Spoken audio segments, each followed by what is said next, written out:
Africa Media Live TV. Kindly subscribe to our YouTube channel to get updated on the trending gist, latest news all over the world. Like our page, subscribe, and share with friends. Thank you.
She try and some trust me.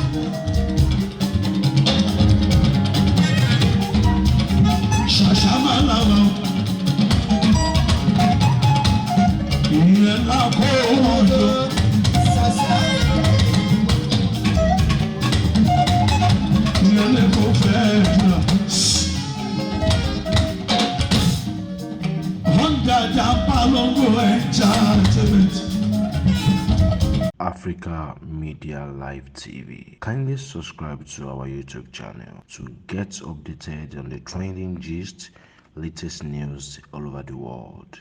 Like our page, subscribe, and share with friends. Thank you.